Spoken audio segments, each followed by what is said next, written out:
pour bien cheminer, définir ses priorités.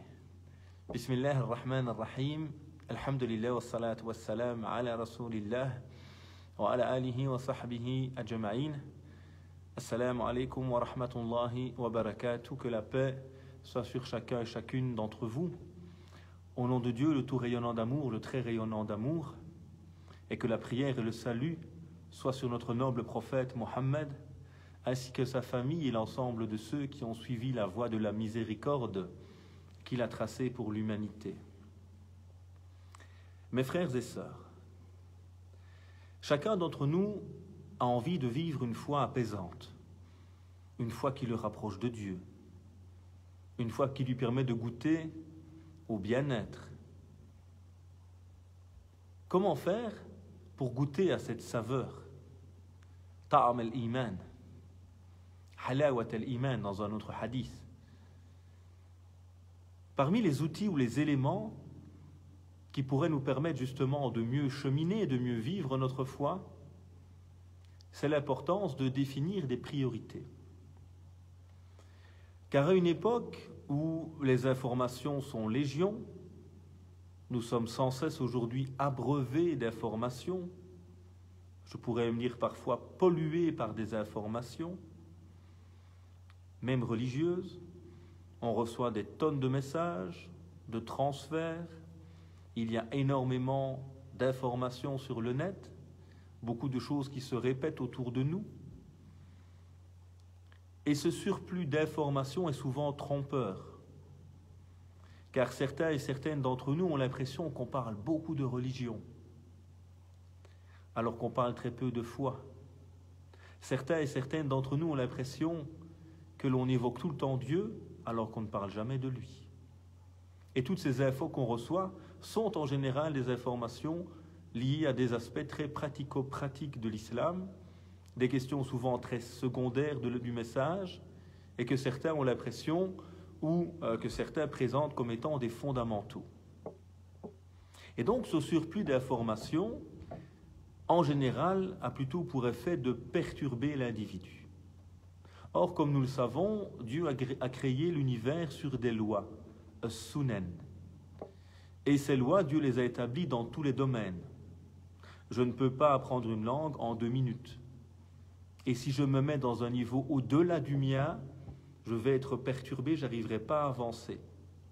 Je ne peux pas devenir un sportif en regardant des vidéos. J'ai besoin de pratiquer, et à nouveau de pratiquer à mon rythme, en avançant de manière méthodique.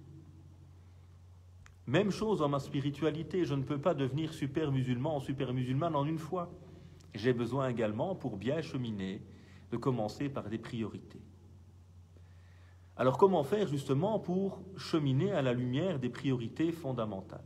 Quels seraient les critères et les moyens pratiques? Premier élément, dans les critères permettant de définir justement les priorités, c'est de revenir à ce que Dieu a mis en avant comme priorité. Comment faire? Moi, j'entends tous les jours des avis qui viennent à droite, à gauche, qui me parlent des sourcils, qui me parlent des poils à droite, à gauche, qui me parlent de l'interdiction de manger ça ou de faire ça. Revenez, laissez tout ça de côté. Et si vous le voulez, évidemment, si vous voulez grandir dans votre foi, revenons au message que Dieu nous a révélé. Prenons le temps de revenir au Coran, de méditer le Coran, de lire le Coran. Et quand nous allons lire le Coran, qu'est-ce que nous allons constater? À quel point le Coran donne de l'importance à certaines thématiques, notamment la foi, qui est la question centrale abordée par le Coran à travers 3 grands éléments. Dieu, qui nous est présenté à travers ses noms et à travers sa création. Les messagers, avec l'exemple de tout ceci, et vous remarquerez que dans le Coran, tous les messagers ont énormément d'importance. Moïse, Abraham, Jésus, chacun a énormément de place dans le Coran. 3e élément de la foi centrale, c'est l'au-delà, le retour à Dieu. Et ce sont les 3 éléments peut-être les plus importants même de tout le Coran. Et puis il y a un volet également pratique, avec des orientations éthiques et normatives, des règles à appliquer ou à ne pas appliquer. Et vous allez remarquer, si vous prenez le temps de lire le Coran, dans son entièreté. Pas de vous le laisser lire par les autres. Pas de laisser les autres seulement vous citer des morceaux de versets. Bien sûr, il faut revenir à des spécialistes, je ne dis pas le contraire. Mais je vous appelle aussi à revenir vers la révélation. En revenant au Coran, vous allez constater que tous les sujets qui nous perturbent ne sont pas coraniques. On pourra me répondre, oh, mais ils sont prophétiques, ils sont rapportés dans la Sunna. Et le Coran nous demande de suivre le prophète, alayhi salatu wassalam. Oui, effectivement, beaucoup de questions secondaires et pratiques qui perturbent parfois les musulmans sont dans les hadiths du prophète, alayhi salatu wassalam. Mais à nouveau, le Coran rappelle qu'il n'a rien négligé. Il est venu tout clarifier. Dieu n'a rien oublié dans le Coran. On n'a rien négligé dans ce livre. Et donc les fondamentaux s'y retrouvent. Et ce qui est dans les hadiths est très souvent très circonstancié, très spécifique, très propre à la culture au moment de la révélation. Ça ne veut pas dire qu'il faut mettre de côté ces hadiths, c'est pas ça que j'ai dit non plus, évidemment. Mais qu'à un moment, il faut pouvoir relativiser et revenir d'abord à l'essentiel, au Coran. Et puis on revient au modèle du prophète, alayhi salatu wassalam. Et même les hadiths, ce ne sont pas en eux-mêmes le modèle du prophète. Le modèle du prophète, c'est sa pédagogie globale. Et puis un hadith, c'est un élément, une parole, un acte qu'on rapporte de lui. Il faut rassembler tout ça pour en faire quelque chose de cohérent. Et là, c'est le rôle des spécialistes, évidemment. Donc il y a un retour d'abord aux sources et de voir dans le Coran ce qui est central, afin de retrouver ce que Dieu aime. Et parmi les moyens pratiques, c'est de se dire, tiens, dans le Coran, Dieu parle 200 fois de la prière, 200 fois est un chiffre que je dis comme ça, je n'ai pas vérifié, et il parle 2 fois des ablutions. Donc on se rend bien compte, évidemment, que la prière est bien plus centrale que les ablutions, puisqu'elle est citée 200 fois peut-être, alors que les ablutions, qui est un outil pour prier, ne le sont que 2 fois. À nouveau, ça ne veut pas dire que les ablutions n'ont pas d'importance, mais elles ont moins d'importance que la prière. Donc, premier critère pour définir nos priorités, pour mieux cheminer, c'est de revenir au Coran, à ce que dit le Coran. Deuxième élément, c'est de revenir aux spécialistes qui vont nous clarifier vraiment ce qui est central. Et puis ensuite, il y a aussi un besoin pour chacun et chacune d'entre nous de savoir qui nous sommes, à quel moment de notre cheminement nous sommes, dans quelle réalité nous sommes. Parce que chacun a ses propres priorités, parce que chacun a son propre cheminement, son propre niveau. Quand un homme vient trouver le prophète, alayhi salatu wassalam, et lui demande qu'est-ce que l'islam, qu'est-ce que je dois faire, le prophète lui dit, alayhi salatu wassalam, tu te dis la shahada, ok, et puis tu pries 5 fois par jour, et l'homme lui dit, je ne ferai pas une prière de plus. Et puis tu donnes l'aumône, la zakat, je ne donnerai pas 1 euro de plus, en termes contemporains. Et tu jeûnes 1 mois, il dira, je ne jeûnerai pas 1 jour de plus. Et tu feras le pèlerinage une fois dans ta vie, je ne ferai pas 1 jour de plus, dit-il. Et les compagnons qui sont depuis longtemps dans le cheminement avec le prophète, sallallahu alayhi wa sallam, quand ils entendent les réponses de cet homme, ils disent au prophète, alayhi salatu wa salam, mais cet homme, il est quasiment hypocrite, c'est quoi ce marchandage avec Dieu, cette volonté de faire le minimum? Le prophète leur dit alors, aflaha in sadaq. Il a réussi s'il est sincère. Il est au tout début. Laissons-le déjà faire les piliers. S'il s'occupe déjà du minimum, avec sincérité, sachez qu'il a réussi. Mais pour les compagnons, ça semblait perturbant. Parce qu'ils étaient dans un cheminement beaucoup plus profond, beaucoup plus avancé que celui de cet homme. Et donc les priorités de l'un ne sont pas toujours les priorités de l'autre. Donc pour bien cheminer, c'est important également pour chacun et chacune d'entre nous d'être capable de s'arrêter un instant, de faire le bilan, de se dire où j'en suis. Et nous allons méditer aujourd'hui sur une parole du prophète alayhi salatu wassalam. Comme vous savez, le Coran est révélé en 23 années. C'est-à-dire même le Coran, la révélation nous rappelle ses priorités, cette gradation dans la révélation. Il n'est pas révélé comme un bloc monolithique, allez-y, appliquez, comme on entend certains discours aujourd'hui. Non, il vient étape par étape. verset par verset, ou séquence de versets par séquence de versets. Omar ibn al-Khattab disait Ta'allamu al-Qur'an khamsa ayat, khamsa ayat. Apprenez le Coran 5 versets par 5 versets. Car Jibril, l'ange Gabriel, a apporté le Coran 5 versets par 5 versets. Donc l'importance ici de se rappeler la pédagogie coranique de la révélation. Arrêtons-nous un instant sur un exemple concret de la pédagogie prophétique, qui est en fait la concrétisation de l'esprit coranique, des principes coraniques, par l'éducateur modèle, le prophète alayhi salatu wassalam. Lorsqu'il envoie un émissaire au Yémen pour apprendre la religion aux gens, c'était Mu'adh ibn Jabal, que Dieu l'agrée, un compagnon connu pour sa science. Il lui dit « Innaka taqdamu ala qawmin min ahli al-kitab » Tu vas certes aller rencontrer un peuple faisant partie des gens du livre. فَلْيَكُنْ أَوَّلْ مَا تَدْعُوهُمْ إِلَيْهِ أَنْ يُوَحِّدُوا اللَّهَ تَعَالَى. Que la première chose à laquelle tu les appelles, c'est l'unicité de Dieu. فَإِذَا عَرَفُوا ذَلِكَ فَأَخْبِرْهُمْ أَنَّ اللَّهَ فَرَضَ عَلَيْهِمْ 5 صلوات في يومهم وليلتهم. Et si ils ont connu cela, s'ils ont adhéré à l'unicité divine, alors apprends-leur qu'il y a 5 prières à faire, le jour et la nuit. فَإِذَا صَلُّوا, et lorsqu'ils auront prié, فَأَخْبِرْهُمْ أَنَّ اللَّهَ افْتَرَضَ عَلَيْهِمْ الزَّكَاةَ. Et s'ils ont accompli la prière, informe-leur que Dieu leur a imposé la zakat. Et ainsi de suite. On ne va pas citer tout le hadith. Donc dans ce hadith, sur lequel on va essayer de méditer ensemble, on voit toute la pédagogie du prophète alayhi salatu wassalam et toutes ces notions des priorités. Premier élément, qu'est-ce qu'il dit à Mu'adh avant de l'envoyer? Première chose qu'il lui dit, tu vas aller vers un peuple des gens du livre. Le prédicateur, l'imam, la personne qui parle de l'islam devrait se considérer comme un médecin. Et attention, tout le monde ne peut pas être médecin. Et un médecin qui n'est pas diplômé ne peut pas professer. Et un médecin qui professe, qui pratique, mais qui est dangereux, on lui retire un moment son autorisation. Parce qu'il fait plus de dégâts que de bien. Et beaucoup de gens, malheureusement, je ne parle pas de leur intention, mais de leur pédagogie, font fuir les gens de l'islam. Font fuir les gens de l'islam.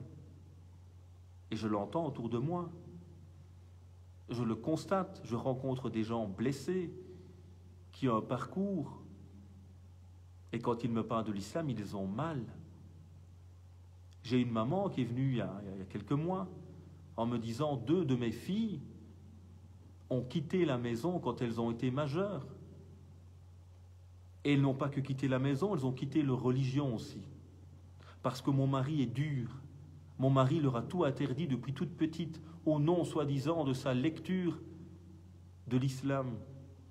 Une lecture selon moi dévoyée, déconnectée du Coran et de la pédagogie prophétique. Mais pour ces 2 jeunes filles, l'image de l'islam, c'était papa. C'était la prison, c'était ce carcan dans lequel j'étais enfermé. Et dès que j'ai eu l'occasion, je suis parti.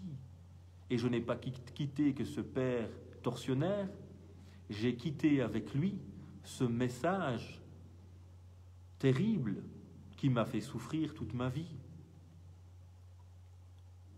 Alors c'est triste d'entendre cela. Et vous me direz, ouais, mais c'est pas l'islam. Oui, je suis d'accord avec vous, mais c'est ce qu'on entend autour de nous. Pas chez tout le monde, évidemment, heureusement, et pas chez la majorité, sans doute. Mais il y a des gens, comme disait un ami à moi, leur jihad à eux, leur effort à eux, c'est se taire. Arrêtez de parler de l'islam, vous dégoûtez les gens.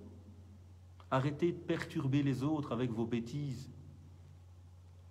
Vos questions sur la pilosité, sur des détails secondaires. J'ai rencontré une jeune dame qui s'est convertie. Et cette dame me disait, j'ai des tatouages. Et on m'a dit, je ne peux pas me convertir à l'islam parce que j'ai des tatouages. Mais qu'est-ce qui peut se placer entre toi et Dieu si ce n'est l'ignorance et la bêtise de certaines personnes? Qu'est-ce qu'on dira devant Dieu Yawm al-Qiyamah? Quand Dieu nous interrogera, je vous ai envoyé ce message de miséricorde, de justice, de bonté, ce message universel qui vient pour tous les hommes. Et vous, certains d'entre vous, vous avez été ces remparts, ces portes closes qui ont empêché les autres de découvrir ce message, pire, qui les ont découragés à venir vers ce message. Donc la première chose que dit le prophète sallallahu alayhi wa sallam quand il envoie cet homme, Mu'adh, au Yémen, rappelez-vous, nous sommes des médecins, et le médecin d'abord il fait quoi? Il ausculte. Il se tait pour écouter, pour observer. Et quand vous parlez d'islam à quelqu'un, la première chose, vous devez vous taire. Qui est face à moi? Qui est cette personne? Musulman ou non musulman? Quel est son bagage culturel? Quel est son état d'âme actuel? Quels sont ses problèmes? Qu'est-ce qu'il a attiré vers l'islam? Qu'est-ce qu'il a vécu? Et à partir de là, je peux faire un constat le plus fidèle possible. Et à partir de là, je peux aller chercher, comme disait l'imam Mohammed el-Ghazali, dans la pharmacie de l'islam, le médicament adapté. Et leur donner la solution à leurs problèmes. Et parfois, la solution n'est pas de leur parler de Dieu, c'est simplement de les écouter. C'est simplement de leur sourire. C'est de les aider dans un problème.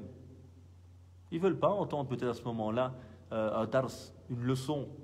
Ils ont envie de quelqu'un qui les écoute. Et ton écoute, ta proximité, ce que tu vas pouvoir apporter à cette personne finalement, c'est ça qui va l'aider à cheminer.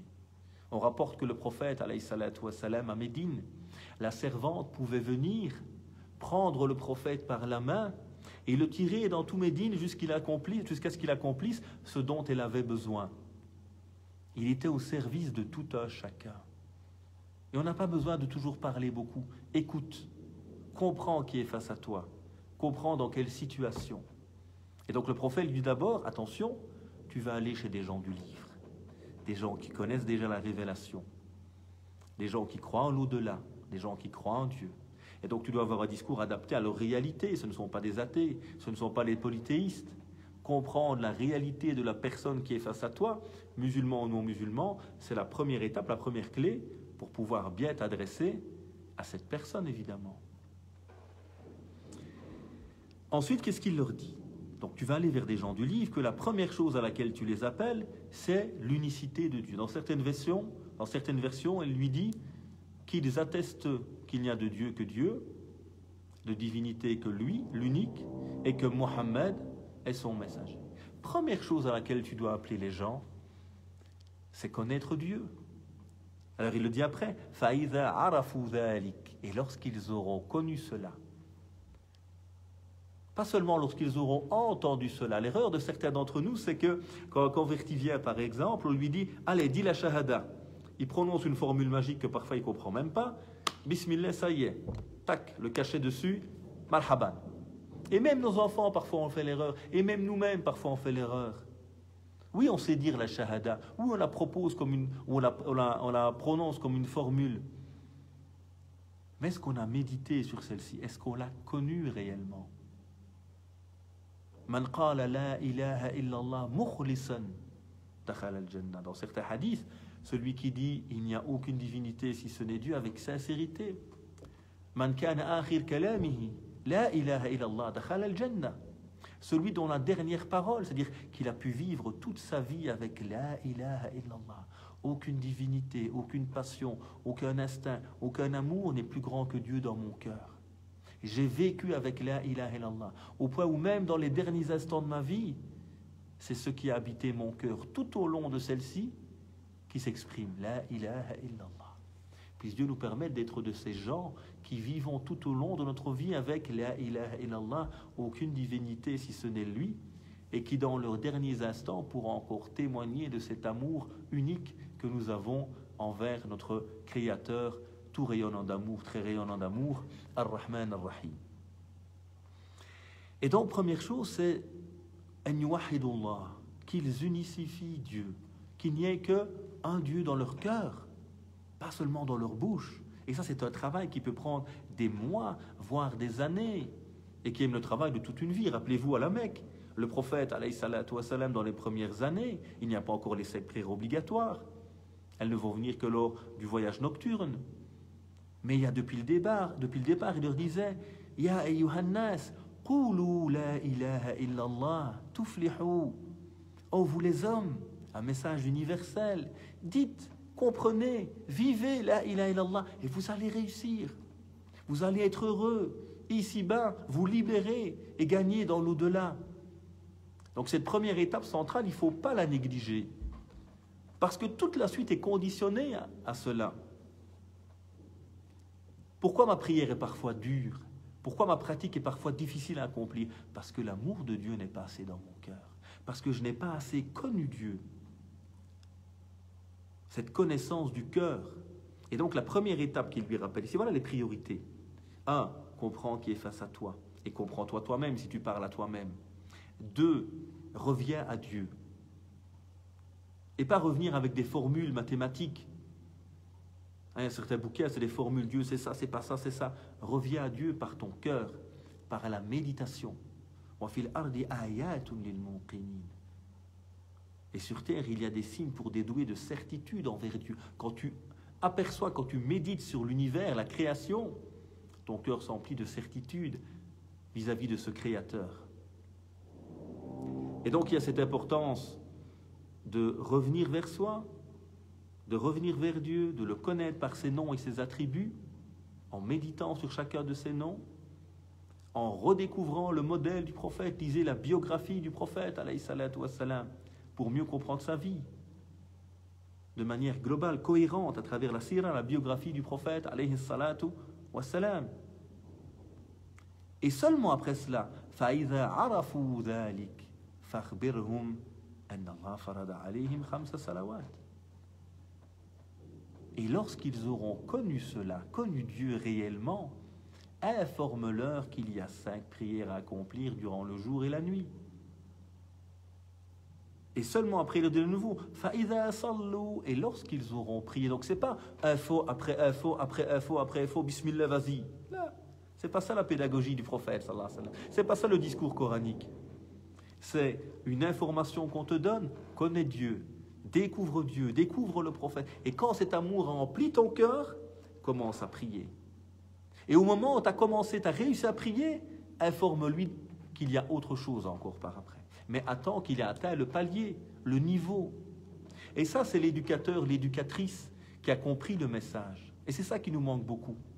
Ces informations à droite à gauche, cet islam du net, cet islam aujourd'hui qui est utilisé par tout le monde et n'importe qui, c'est lui qui nous fait mal au cœur. Moi, je suis triste quand je vois des gens qui vivent un islam qui ne les rend pas heureux. Mais l'islam, c'est le bonheur, l'islam, c'est la joie. Alors évidemment, ça ne veut pas dire qu'il n'y a pas d'effort à réaliser. Mais l'islam devrait te rendre heureux, bien dans ta peau, te permettre de cheminer. Il ne veut que ton bien. Man amila salihan min dhakarin aw untha wa huwa mu'min falanuhyiyannahu hayatan tayyiba. Celui qui fait des belles œuvres, que ce soit un homme, que ce soit une femme, et qui à la fois, il vivra une vie agréable. Wa man a'rada an dhikri fa inna lahu ma'ishatan danka. Et celui qui s'éloigne du rappel de Dieu aura une vie difficile. Reviens vers Dieu, redécouvre l'islam du Coran, l'islam du prophète, l'islam du message, de la bonté, de la miséricorde, des reflets des noms divins, et tu regoutteras à cet islam qui te rend heureux, qui t'apaise. Et donc, quand il envoie Mu'adh ibn Jabal au Yémen, il s'agit de gens du livre. Connais la personne qui est face à toi. Connais-toi toi-même si tu te parles à toi-même dans ton cheminement. Et à partir de ta connaissance de toi, choisis, comme le disait le Ghazali, rahimahullah, le médicament de l'islam adapté à ta situation, à ton moment de cheminement. Deuxièmement, il leur dit l'unicité de Dieu. Connaissez Dieu. Et quand ils l'auront connu suffisamment, apprends-leur qu'il y a 5 prières à faire. Et lorsqu'ils ont accompli leurs prières, maintenant arrive avec une information. Le souci d'aujourd'hui, comme je vous le dis, c'est qu'on nous bombarde d'informations. Et donc, il n'y a plus de priorité dans notre cheminement. Moi, j'ai des jeunes qui m'appellent. Parfois, on ne prie même pas. On ne connaît même pas Dieu. Mais on parle de quoi? On va me parler de tatouage. On va me parler de limer les dents. On va me parler de ses sourcils. On va me parler de barbe. Et tu dis, mais subhanallah, les musulmans, ils n'ont rien compris d'autre dans l'islam que c'est quelques éléments de détail circonstanciés propres à certaines situations particulières. Alors ce n'est pas la faute de ces jeunes, c'est ce qu'ils entendent autour d'eux. Mais revenons à l'essentiel. Comme le faisait le prophète sallallahu alayhi wa sallam quand il envoie un compagnon. Il ne l'envoyait pas pour leur parler de leur pilosité ou de leur manière de se vêtir. Il l'envoyait pour leur rappeler l'essentiel qui est Dieu. Et quand ils l'auront connu suffisamment, informe-leur qu'il y a 5 prières. Quand ils les auront accomplies, informe-leur à ce moment-là qu'il y a une zakat à donner. Et ainsi de suite. Et donc, cette pédagogie que l'on vient de citer, qui est la pédagogie du Coran, dans un premier temps, avec une révélation qui s'est étendue sur 23 années, en commençant par l'essentiel et puis en construisant petit à petit autour de cela, on doit essayer de la revivifier. Cette pédagogie prophétique de l'enseignement, on doit la revivifier.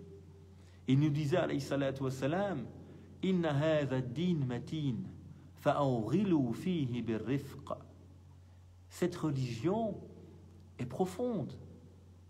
Alors, plongez-y doucement. Cette religion, c'est toute une vie, c'est tout un chemin.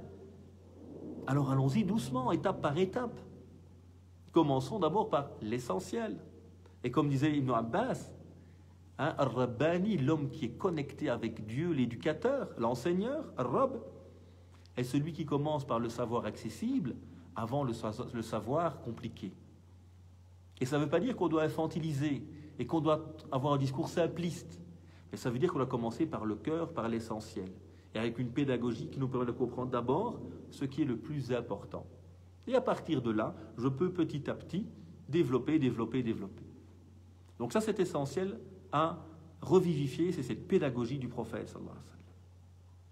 Et puis se rappeler, dans cet ordre des priorités, que chacun d'entre nous doit s'arrêter un instant, voir dans quel état je suis spirituellement aujourd'hui, essayer de définir des priorités, et puis également se rendre compte que je ne suis pas capable de tout faire, et que Dieu ne me demande pas d'être parfait ou parfaite, et de tout comprendre et tout appliquer. La yukallifullahu nafsan illa wus'aha. Dieu ne charge pas une âme plus qu'elle ne peut supporter, donc fais de ton mieux. Et avance petit à petit. N'oubliez pas que s'il y a des questions, elles peuvent venir, il n'y a pas de souci. On va clôturer en tout cas la partie première avec à nouveau peut-être 3 éléments pour clôturer. Premier élément, c'est que le Coran et le prophète alayhi salatu wassalam viennent avec un message qui est révélé sur 23 ans, commençant par l'essentiel, par le cœur, par les valeurs, par les piliers, et se taisant dans un premier temps sur les détails. Donc si tu veux être fidèle au message de l'islam, reviens aux fondamentaux dans un premier temps. Quand ceux-ci seront établis, parle du reste. Deuxième élément, si nous voulons bien cheminer personnellement, familialement, communautairement, si on veut bien parler de l'islam, ou sinon il vaut mieux se taire si on ne sait pas en parler correctement, alors il est important de revivifier cette pédagogie en revenant à l'essentiel, en se taisant parfois sur le superficiel, en aidant les gens d'abord à se construire avec Dieu, avec les valeurs de l'islam, en connaissant le modèle du prophète, alayhi salatu wassalam, et de tous les prophètes dans l'absolu, que la paix soit sur eux. Et troisième élément, moi, dans ma réalité, comment je fais pour tirer profit de ces priorités, ou établir ces priorités? Je reviens à l'essentiel. Je reviens à Dieu, je reviens au Coran, je reviens à la biographie du prophète, alayhi salatu wassalam, pour m'inspirer de cela. 2, je m'arrête un instant pour faire le bilan où j'en suis dans ma spiritualité. Pourquoi l'islam ne me rend pas heureux? Pourquoi je chemine et ça ne va pas dans mon cœur? Peut-être que ce que tu entends comme discours n'est pas adapté. Peut-être que tu te fixes des priorités non adaptées, que tu mets la barre trop haut par rapport à toi. Réapprends à écouter ton cœur, réapprends à revenir à l'essentiel et choisis des éducateurs, des éducatrices qui vont t'aider à cheminer correctement en commençant par l'essentiel. Troisième élément, ne cherche pas à tout réussir de suite, ne cherche pas à te transformer en un instant, tu n'arriveras pas. Quatrième élément, établis donc, après avoir fait un instant le vide en toi, d'avoir médité, de t'être dit voilà où j'en suis aujourd'hui dans ma spiritualité, établis-toi un petit programme personnel. Voilà où je veux être dans 10 ans. Voilà où je veux être dans 5 ans, dans 1 an. Voilà ce que je vais faire semaine après semaine. Ce petit programme, cette vision à long terme, va te permettre à un moment de savoir où tu vas et de te définir des priorités. Et lorsque tu entends des choses secondaires qui ne sont pas essentielles par rapport à ton projet, à ton cheminement, ben, tu sais que ce n'est pas des éléments qui sont les plus fondamentaux pour toi aujourd'hui. On peut les écouter, merci, mais j'ai déjà un projet spirituel. Je ne peux pas m'occuper de tous les détails quand je n'ai pas encore établi les fondamentaux. Puis Dieu exalté soit-il, le tout rayonnant d'amour, le très rayonnant d'amour, le clément, le miséricordieux, le pardonneur, le juste, nous permettre de bien cheminer. Toi qui es le guide, toi qui nous orientes dans notre cheminement, oh mon Dieu, apaise-nous, permets-nous de cheminer en établissant des priorités. Oh mon Dieu, accorde-nous ton amour et l'amour de ceux que tu aimes et les voies qui nous mènent à ton amour. Oh mon Dieu, purifie nos âmes car certes tu es le meilleur des purificateurs. Oh mon Dieu, toi qui guides, toi qui ouvres les cœurs, oriente nos cœurs vers ta foi. Oh mon Dieu, guéris les malades. Fais miséricorde à ceux qui nous ont quittés. Éloigne de nous cette pandémie. Permets-nous de revenir les uns vers les autres, de retrouver nos mosquées, en étant plus conscients que nous l'étions avant cette pandémie. Oh mon Dieu, guide nos enfants, notre jeunesse, permets-nous d'être de bons parents, purifie nos cœurs, préserve nos couples, préserve nos couples, préserve nos couples. Permets-nous de trouver des solutions, de faire preuve de bonté, de sagesse, de pardon au cœur de nos foyers pour protéger ceux-ci. Subhana rabbika rabbil izzati amma yasifun wa salamun ala al-mursalin walhamdulillahi rabbil alamin. On passe donc aux questions, Inch'Allah. Je vois qu'il y en a déjà quelques-unes. Et n'hésitez pas, s'il y en a d'autres, elles sont les bienvenues. À nouveau, que la paix et le salut soient sur chacun et chacune d'entre vous. Que Dieu vous bénisse. Merci d'être avec moi en cet instant, en espérant que nous puissions être comptés parmi ceux qui évoquent Dieu et qui sont donc évoqués par celui-ci auprès des anges. Je voudrais savoir si une femme musulmane peut se parfumer quand elle sort dehors ou bien c'est interdit. Alors, revenons de nouveau à l'essentiel, c'est le but ici de nouveau. Inna Allah jamil yuhibbul jamal. Dieu est beau, il aime la beauté. Et le prophète a dit cela lorsqu'un homme avait peur de se faire beau. Il pensait que ce serait vu comme une forme d'orgueil. Il dit non, c'est pas ça l'orgueil. Dieu est beau, il aime la beauté. Et l'islam a permis à la femme, par exemple, de porter de l'or, porter des bijoux, de mettre du mascara ici au niveau des yeux, le kohl qu'on mettait à l'époque, de se rougir un peu les joues, comme le faisaient les femmes à l'époque du prophète, alayhi salatu wassalam, de s'embellir. Et le Coran nous dit khudou zinatakum, mettez vos belles parures. Donc l'islam nous appelle toujours à nous embellir. S'embellir ne veut pas dire se transformer, ne veut pas dire tromper l'autre, ne veut pas dire chercher à attirer l'autre. Et donc il y a toujours un équilibre à avoir entre chercher à se plaire à soi-même, à être bien dans sa peau, et chercher à corrompre, à attirer l'autre, etc. Donc à un moment, tout ce qui est dans l'ordre de se plaire à soi-même, de se faire beau pour être bien dans sa peau, ne ressort jamais de l'interdit, tant qu'il n'y a pas d'abus. Par contre, quand on cherche à attirer quelqu'un d'autre, etc., là, on n'est plus dans le cas de ce que l'islam a demandé dans la relation homme-femme. Donc à nouveau, lorsque certains hadiths, ce n'est de nouveau pas dans le Coran, lorsque certains hadiths peuvent évoquer le fait pour la femme qui serait réprouvée ou interdite de se parfumer, c'est lorsque ce parfum est mis dans le but d'attirer, de faire un acte qui est contraire à l'éthique de l'islam, d'attirer un homme, etc., vers elle. Donc quelqu'un qui met simplement du déodorant ou un parfum léger pour se sentir bien dans sa peau, et qui n'a pas l'intention, à travers cela, d'attirer des hommes, je ne vois pas le problème qu'il peut y avoir là derrière. À nouveau, certains vous diront non, le hadith a dit c'est ça, mais à nouveau, il y a toujours deux compréhensions au minimum. Il y a celui qui sera littéraliste qui vous dira le prophète a dit ok, voilà, c'est tous les parfums pour toutes les femmes, et ceux qui vont dire attention, il y a un sens là derrière, le prophète n'interdit pas des choses comme ça. Et donc c'est dans le but d'attirer,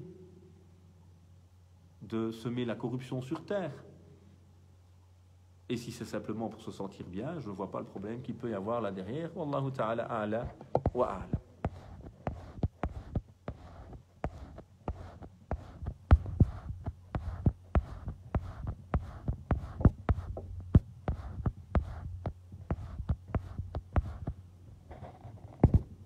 Alors, une autre question ici. Les musulmans de souche la plupart d'entre eux devraient réétudier le Coran et le Hadith tout d'abord, avant de propager des âneries. Pour finir, trop d'informations tue la vraie information. Bon voilà, sans rentrer dans musulmans de souche ou pas de souche, très souvent on a un islam inintelligible, c'est-à-dire qu'on a reçu l'islam comme ça, soit par la transmission familiale avec toutes les bonnes intentions et le bon cœur des parents, mais sans toujours peut-être mettre des mots, sans toujours expliquer le pourquoi. Donc on est plus dans un mimétisme parfois que dans une pratique consciente et comprise. Et l'islam du net, l'islam de la rue, l'islam du blabla, des transmissions, j'ai entendu que, il paraît que, tiens, je t'envoie sur machin. À nouveau, ce ne sont qu'une série d'informations qui ne sont pas pédagogiquement construites, qui n'établissent pas des fondamentaux, et donc c'est vrai qu'ils sont souvent perturbantes.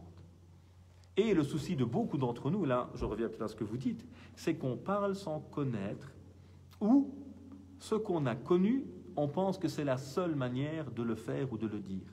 Et le souci qu'on a sur le net et chez certains prédicateurs, certains courants, c'est le fanatisme, ta'assoub.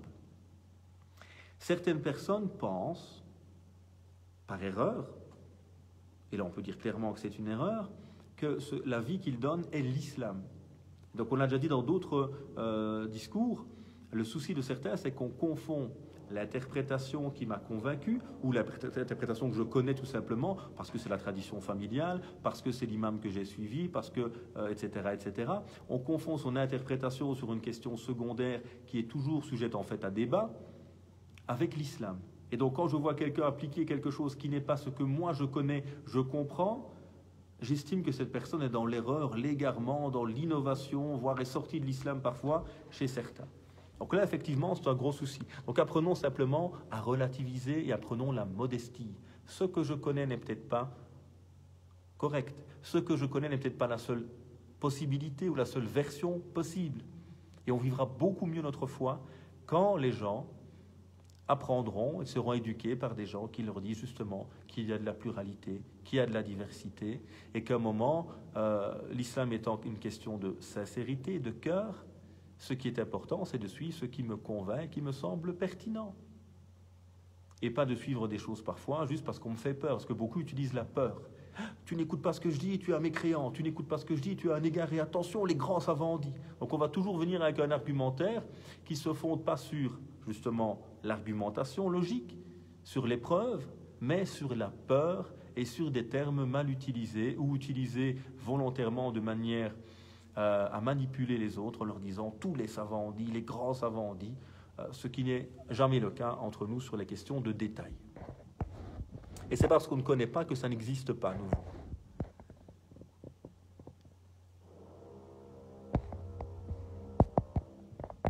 Alors, est-ce acceptable de ne pas sentir l'amour de Dieu, le khushu', dans toutes ses œuvres et sa prière quand parfois on est distrait par la vie comme son gré? Comment améliorer la consistance? Et certes, la prière est lourde si ce n'est à ceux qui sont dans cet état de khushu', d'humilité vis-à-vis de Dieu. Alors nous sommes humains. Donc on ne peut pas être tout le temps dans un état, masha'Allah, de connexion à Dieu, 100%, etc. Et je ne pense pas que Dieu nous demande de faire plus que ce qu'on peut faire humainement. Nous sommes à une époque où le téléphone, les connexions, les écrans polluent notre esprit, soyons honnêtes. Donc on n'arrive pas à prier sans avoir bzz, bzz, bzz, le téléphone qui vibre, ou un appel, ou cling, cling, cling. Donc on a souvent ce genre de choses qui nous perturbent dans nos prières. Qu'est-ce qu'on peut faire pour améliorer cela? Donc un, se rappeler qu'on est humain, on ne peut pas être tout le temps au top. Deux, nous sommes dans un mode de vie qui est de plus en plus prenant, qui va de plus en plus vite, et qui certes nous facilite les choses physiquement, mais pas toujours psychologiquement. Donc idéalement, c'est retrouver des moments de sérénité. S'arrêter un moment, méditer, faire un peu de zikr, lire un peu de Coran, et puis faire ma prière. Alors c'est pas toujours possible quand je boulotte, mais c'est au moins d'avoir ces moments. Toujours le Coran également nous appelle à être en communauté. C'est pour ça que la mosquée est centrale. Parce qu'être ensemble, ça aide. Être ensemble, ça permet de se renforcer. S'asseoir en famille, on s'assied un quart d'heure, on lit un peu de Coran, on lit une parole du prophète ou un verset du Coran, on médite ensemble. Et à partir de là, je réveille mon cœur et puis je m'apprête à prier. Donc il y a vraiment, comme dans le sport, qu'est-ce qu'on fait avant de faire du sport? On fait un échauffement. Même chose pour moi, j'ai besoin de m'échauffer pour pouvoir bien entrer dans ma prière. Donc c'est des petits outils pratiques, un lieu calme où on peut méditer, où on n'est pas perturbé, laisser mon téléphone peut-être en dessous, aller prier dans une autre pièce au-dessus. Bref, trouver des moyens qui vont me permettre vraiment de me reconnecter d'abord avec Dieu avant de commencer ma prière. Intellectuellement, c'est la même chose de nouveau. Quelqu'un qui n'est pas connecté, le prof parle, il n'écoute même pas. C'est pour ça que le prophète, sallallahu alayhi wa sallam, souvent avait ces techniques pédagogiques. Il commençait par une question, puis se taisait. Pour laisser les gens réfléchir et se connecter en fait à lui. Et puis il fait passer le message.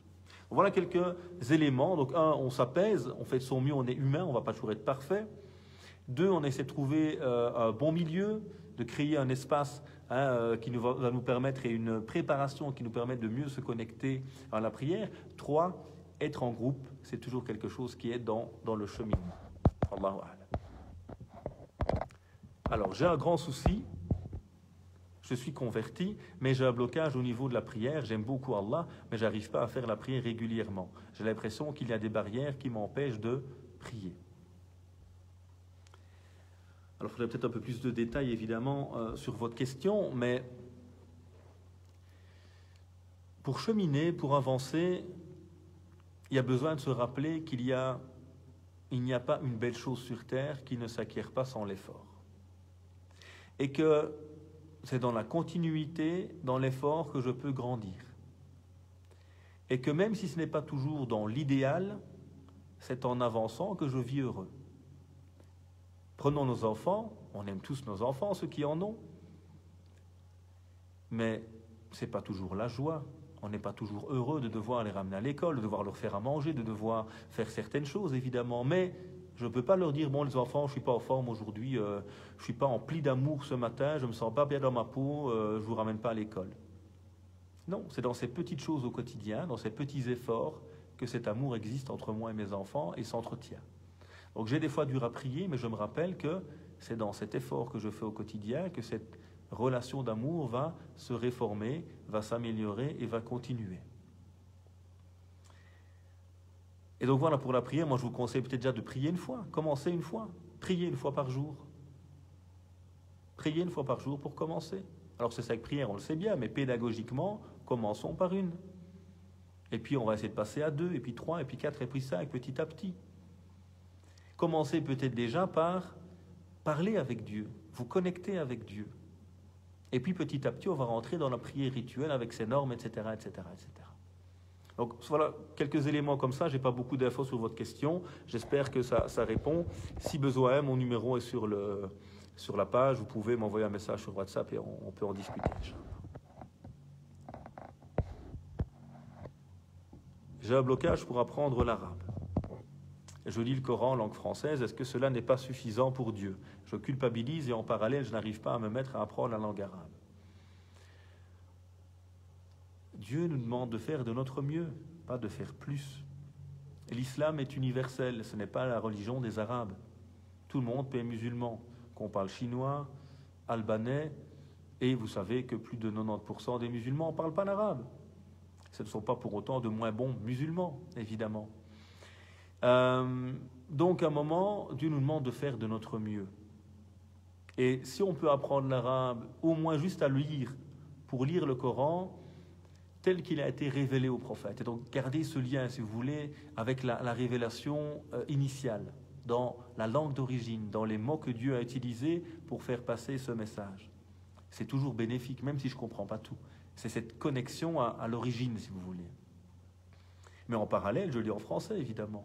Et j'essaie de comprendre en français. Le message de l'islam est compréhensible dans toutes les langues. Et l'erreur de certains arabophones, selon moi, c'est d'avoir fait culpabiliser les non-arabophones et leur faire croire que tu ne peux jamais comprendre l'islam si tu ne parles pas arabe. Alors soyons honnêtes, mes frères et sœurs également, combien d'arabophones comprennent réellement le Coran sans passer par l'exégèse eux-mêmes? C'est-à-dire qu'eux-mêmes, ils passent par des interprétations pour comprendre ce qui est dit parfois en arabe. À part vraiment l'imam, le spécialiste, le linguiste qui va vraiment peut-être comprendre, et encore celui qui a appris l'arabe classique, ancien même. Sinon, il ne comprendra pas tout. Donc à un moment, arrêtons de complexer, vivons notre islam heureux, faisons de notre mieux tout simplement, et rappelons-nous que l'islam ne peut jamais, jamais ne pas être accessible à quelqu'un qui ne parle pas l'arabe, puisque c'est le message de Dieu pour les hommes. Et même celui qui ne parle pas, qui est muet, ben il parle à Dieu avec son cœur. Et donc à un moment, le Coran il est accessible pour tous et toutes.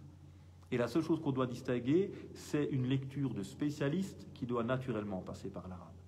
Et une lecture de croyant, de croyante qui veut cheminer. Et là, elle peut se faire dans toutes les langues. Et que de toute façon, pour les questions complexes, on revient au savant. C'est lui qui nous explique les détails compliqués ou les actes pratiques liés au fiqh, à la jurisprudence. Mais tous les versets qui parlent de cheminement, leurs principes, les récits, etc., à la fois, sont compréhensibles évidemment dans toutes les langues. Donc continuez à lire, arrêtez de culpabiliser, faites de votre mieux et Dieu regarde nos cœurs et ce que l'on peut faire. C'est ça qui est le plus important. Quel est l'impact qu'aura ce Coran sur ma vie en comprenant son message, en le méditant. Il y a pas mal de livres également qui nous ouvrent des portes vers le Coran. Mourad Khouram, par exemple, un très bon livre, La Voix du Coran, qui est une bonne introduction au Coran. Vous avez parfois des méditations, des paroles du Coran pour aujourd'hui, de Mariam Herzog, qui est une convertie, un très bon livre, un peu ancien, je ne sais pas s'il existe encore aujourd'hui, mais très intéressant sur des réflexions sur le Coran. Donc revenons à des ouvrages qui nous ouvrent également sur le Coran et ses sens.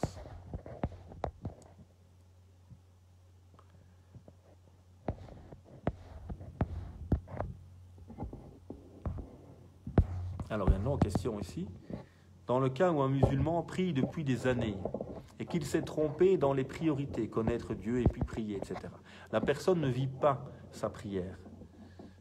Ce bénéfice tant attendu et qu'il a entendu parler, comme vous l'expliquez. Il n'est pas heureux dans sa prière, mais seulement dans la connaissance de Dieu. C'est assez difficile, car il vit une super culpabilité de mal faire sa prière ou le fait que ce soit une tare. Vivre dans cette contradiction constante. Pensez-vous qu'il doit stopper sa pratique pour revenir à Dieu, d'abord, comme quand un converti entre dans l'islam, ou doit-il faire avec les deux, c'est-à-dire prier et apprendre à connaître Dieu? Pensez-vous que la prière qu'il a accomplie depuis des années peut être caduque? Caduque, je ne pense pas déjà. Dieu nous demande de faire de notre mieux et d'avancer comme on peut. Alors, est-ce qu'il faut revenir en arrière? Je pense qu'il faut être capable de revenir en arrière pour revenir à l'essentiel, mais pas délaisser la prière pour autant. C'est-à-dire, je dois pouvoir me rendre compte que, tiens, plutôt que lire des bouquins sur la philosophie islamique, plutôt que lire des bouquins sur le halal et le haram, plutôt que lire les polémiques sur Internet entre celui qui permet de se tailler la barbe ou pas de se tailler la barbe, bref, des questions tous au fondamental, je dois revenir vers Dieu. Revenir vers la connaissance du Coran, du prophète, alayhi salatu wa salam, pour mieux revivre ma foi. Alors après, je pense qu'il faut être conscient que nous sommes aussi des humains différents. Qu'est-ce que j'entends par là? Il y a des gens qui vont te dire, moi quand je prie, c'est l'extase. Moi je suis dans le top. Mais cette même personne n'est peut-être pas très active sur le terrain, n'aide pas à la mosquée, n'aide pas dans l'humanitaire. Un autre te dira, moi ma prière est un peu difficile pour moi. Mais je suis hyper actif à la mosquée, je suis très actif dans une association humanitaire. Moi, quand je jeûne, c'est top, mais la prière, c'est un peu compliqué. Nous sommes différents. Et donc, Dieu nous a donné un ensemble de pratiques à réaliser qui peuvent, parfois, pour certains et certaines d'entre nous, être moins agréables que pour un autre. Tout comme une autre chose sera plus facile pour moi et plus difficile pour l'autre. Donc, à un moment, je pense qu'il y a quand même ce socle commun auxquels on doit tous adhérer, qui sont notamment les 5 piliers de l'islam. Donc, je fais au moins mes 5 prières. Oui, c'est pas toujours top, je suis pas toujours en pleine connexion avec Dieu, c'est pas grave. C'est dans l'effort, dans la continuité que ton cœur se connecte à Dieu, et ce ne sera peut-être pas dans la prière que ton cœur sera toujours le plus connecté à Dieu, mais c'est dans ton quotidien. Et donc, à un moment, chacun d'entre nous doit rester fidèle au minimum. Moi, j'aime mes enfants, mais je déteste cuisiner. Ben ouais, mais peut-être que moi, j'aime mes enfants et j'aime cuisiner. Donc, j'aime mes enfants et je cuisine aussi par plaisir. Mais moi, j'aime mes enfants, mais je cuisine par obligation. Est-ce que je peux arrêter de cuisiner? Non. Mes enfants vont plus manger, ils vont m'en vouloir, et ça va mal se passer entre moi et eux. Et donc, à un moment, il y a des actes cultuels qui seront peut-être moins parlants pour moi que pour un autre. Mais je ne dois pas les lâcher pour autant. Et j'essaie de continuer à revenir vers l'essentiel, vers Dieu, vers le prophète, vers ce qui me nourrit réellement, tout en gardant l'essentiel de ma prière, mes 5 prières au moins obligatoires. Et peut-être que moi je vais jeûner, et que quand je jeûne, lundi, jeudi, à tout moment, c'est top. Peut-être que moi ce sera le Coran. C'est pour ça qu'en islam, on a une base qui est assez limitée finalement, c'est 5 prières par jour, ça au mois de Ramadan, etc. Et puis il y a toute cette porte ouverte à une multiplicité et une multitude d'actes différents. Je peux prier d'autres prières, je peux jeûner d'autres jeûnes, je peux faire du zikr, le rappel de Dieu, je peux le faire seul ou en groupe, je peux lire le Coran, je peux assister à une conférence, bref, différents éléments. Je peux aller dans la nature méditer, je peux aller aider mon prochain. Tout cela, ce sont des actes d'adoration qui continuent à me nourrir, qui m'aident à avancer et qui sont là dans le cadre du choix que j'ai fait. Mais il faut garder les fondamentaux pour continuer à se préserver dans sa relation avec Dieu. Voilà un modeste conseil par rapport à cette question.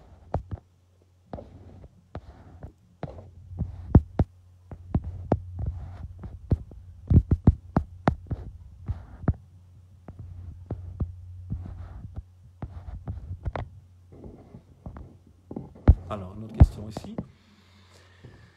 Alors, je pense cependant que le fait de s'attarder parfois sur les détails permet de garder une inquiétude envers la santé de sa foi. En fait, malheureusement, on peut parfois vite se satisfaire soi-même, juste parce qu'on prie, on émet la zakat, on observe le jeûne, alors que finalement, on ne comprend peut-être même pas le sens de ce qu'on fait. On fait les choses machinalement. Si j'ai bien compris ce que vous dites, oui, allez dans les détails, mais quels détails ? C'est-à-dire, allez, oui, dans le sens de la prière. Pas prier pour prier, mais comprendre le sens de la prière. Comprendre le sens du jeûne. Aller dans les détails, oui, ça, c'est des détails utiles. Mais parfois, beaucoup de détails secondaires, quand on n'a même pas établi les fondamentaux. Pour moi, le discours de certains, c'est un crime contre notre spiritualité, notre communauté et notre message, je dirais même. Quand on entend certains, c'est la caricature absolue. Alors, chacun dit ce qu'il veut, il est libre. Mais à un moment, quand moi, je vois quelqu'un qui limite l'islam à de la pilosité, à un vêtement, à une caricature, à des interdits à droite à gauche, mais c'est pas ça le message. C'est pas comme ça que le Coran a présenté l'islam. C'est pas comme ça que le prophète sallallahu alayhi wa sallam a présenté l'islam. Oui, il y a des petits détails qui existent, mais il ne faut pas en faire des fondamentaux et leur donner le juste temps. J'étais à l'Azhar à l'époque, j'ai assisté à une leçon du Moufti et j'ai bien aimé comment il a réagi. On lui pose une question, quel est le statut de la barbe en islam ? Lisez tout le Coran, ça n'existe pas dans le Coran. Et dans le hadith, c'est 2-3 hadiths qui parlent de ça sur des milliers de hadiths. Bref, il regarde la question et dit, pour certains savants obligatoires, pour certains savants recommandés, suivante. Il a donné 2 secondes à cette question. Voilà. On peut en parler si tu veux, mais c'est bon. On en a parlé et puis on revient à ce qui est fondamental, à ce qui est central dans le cheminement. Ah pardon, j'ai pas vu la suite, votre question était vachement longue. Je pense évidemment que le plus important, c'est de se concentrer sur les piliers, le bon comportement, le reste suivra. Mais si on n'est pas vraiment conscient de nos actions, je pense qu'on pourrait rapidement se satisfaire de ce que l'on a fait, ne plus se remettre en cause, ne pas chercher l'effort. Oui, donc il faut distinguer 2 choses. C'est-à-dire, à un moment, être autosatisfait. Ça y est, c'est bon, je prie, ça y est. Non, évidemment, on cherche toujours l'amélioration. On cherche toujours à être plus proche de Dieu. On cherche toujours à grandir. Car qui n'avance pas, stagne, recule, voire tombe. Donc c'est normal, évidemment, ça c'est sûr. Mais ce n'est pas en cherchant tous les détails secondaires qu'on va spécialement s'améliorer dans ces grands éléments. Donc oui, continue à cheminer, à avancer en se concentrant sur ce qui est central et essentiel.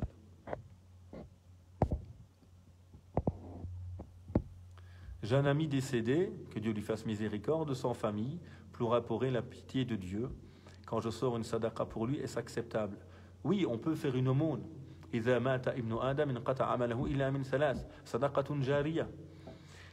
Lorsqu'un fils d'Adam meurt, ses œuvres s'arrêtent à l'exception de 3. Et même les 3, c'est 3 exemples. Il y a d'autres choses qu'on pourrait citer. Une aumône qui perdure, une science utile, un enfant pieux ou un ami pieux qui invoque pour lui. Donc on peut invoquer pour la personne qui nous a quittés, on peut faire un don pour lui, on peut, et le mieux c'est un don permanent. Donc donner à une mosquée, parce que cette mosquée continue à tourner, donc à chaque fois, il a une partie, il est partie prenante dans ce projet, un puits, une école, bref, quelque chose qui perdure et toujours plus utile qu'une aumône donnée et puis qui disparaît très rapidement. Bien sûr qu'on peut le faire et que Dieu fasse miséricorde à tous ceux et toutes celles qui nous ont quittés. À travers ce bel exemple que vous montrez de l'wafa, une des grandes qualités du musulman, la fidélité à ceux que l'on a aimés et qui nous ont quittés. Que Dieu leur fasse miséricorde à chacun et chacune d'entre eux. Voilà. Donc, puisse Dieu nous rapprocher de lui, nous permettre d'établir des priorités dans notre cheminement et de goûter à la satisfaction et à l'apaisement dans notre cheminement. Que Dieu vous bénisse, passez une bonne journée, bon vendredi encore à chacun et chacune d'entre vous et à très bientôt. Assalamu alaikum wa rahmatullahi wa barakatuh.